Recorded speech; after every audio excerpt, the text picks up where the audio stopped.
despite serious injuries to centre-backs John Stones, Josko Gvardiol and Ruben Diaz. The City boss wouldn't confirm whether Stones will miss the World Cup. He's not played since the start of December due to a thigh problem. Gvardiol fractured his right leg in Sunday's 1-1 draw with Chelsea, meaning he's another long-term absentee. Diaz suffered a hamstring injury in the same game and will be out for up to 6 weeks. Last season's January window was obviously an exceptional one because of the injuries. Is this the same exceptional situation? Have you considered whether you might go into the market? Maybe we get something, but it's completely different. We are not going to buy 4 or 5 players that happened last season. I'm really pleased with the squad we had in the pre-season, in the season, and right now. So it's what it is. During the years, happens sometimes, and wish him, Josko and Ruben come back soon, and John as well, and the players for Africa come back, and survive that moment, that period, and go for the next one. I'm so confident and positive, and we'll do it. In theory, Mark, it leaves him just with Nathan Ake and Abdulkadir Kusanov. Pep could well pull a rabbit out of a hat, and who knows, might end up at centre-half and be brilliant there. But would it make sense to move for Guehi this month? It certainly makes sense because he's Premier League ready. And when you're in the middle of a season and you're getting into the business end of the campaign, you need players that can do the business. And that was one of the things that Pep had last season. 5 key players brought in, over £150 million spent. But it probably took some time for some of them to get up to speed.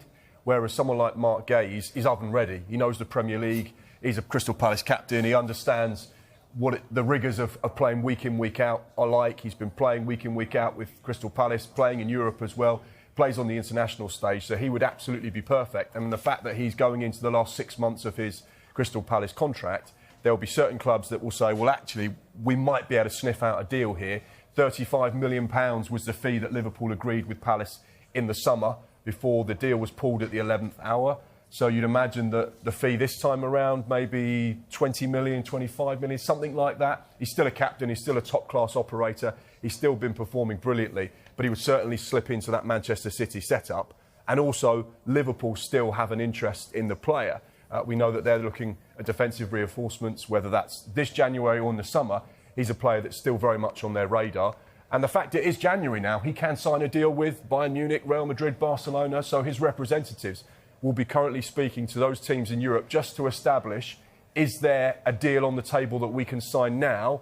And it takes out the option of going to a Premier League side in January. So there's a lot on the table, and you'd imagine that Marc Guehi is a player that will probably be speaking about quite a bit between now and the end of the window. And there's a lot at play if you look at it from a Palace perspective as well, Carve, because Mark mentioned the breakdown of the Liverpool deal. That was due to Oliver Glasner wanting to keep his player. They still probably want to win the Conference League. He would keep his captain. Steve Parish has spoken before about, do we need to make some money from him?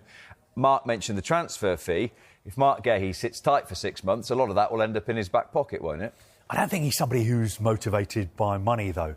And he's got so many options. But to be fair to him, he has always been focused on Crystal Palace. He's always given 100% to Crystal Palace. I just feel that, it's all well and good talking about all these clubs who are potentially interested in signing him, but until the summer, his future is in the hands of Crystal Palace. And as you mentioned in your question, Oliver Glasner played a really important role in making sure that Guehi stayed at Selhurst Park last summer, because he said to the Palace hierarchy, Mark is only leaving if we sign an adequate replacement.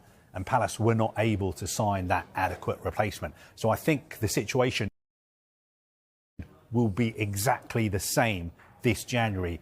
Oliver Glasner won't let him go unless he signs somebody who he feels is an adequate replacement. Oliver Glasner was actually asked about Marc Guehi in his press conference today, and his response was, I'm unsure what's going to happen. So even the Crystal Palace boss doesn't know how this window will unfold.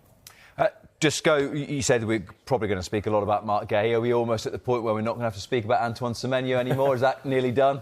Nearly done, yeah. We might have some more news in the next hour or so. As Andoni Iraola said earlier on today, he's going to play for Bournemouth. It's been the longest farewell in football.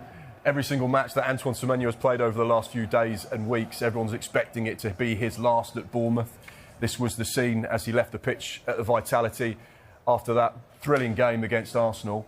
We'd imagine that he will play a part against Tottenham, and then maybe that will be his last game, and then maybe on the Thursday you'll start to see a little bit of movement. We know that the deal is all but agreed with Manchester City.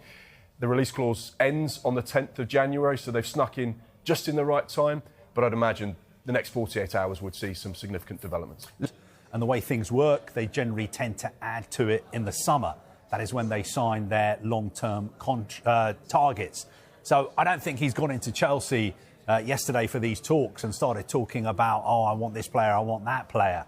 I think he knows the way Chelsea work, and I think he knows that, of course, he will be consulted. He will have a big say on who they recruit, but he's not going to be the one person who calls the shots on everything. Far from it. Chelsea are one of these clubs that they don't go and spend a huge chunk of money in the summer with a plan to go and spend more money in January. They're very much a club that like to operate in the summer, and that's their plan at the minute. They'll be looking ahead to the summer of 26, the summer of 2027. You have to remember as well, they've actually got 2 players already that will be joining Chelsea this summer.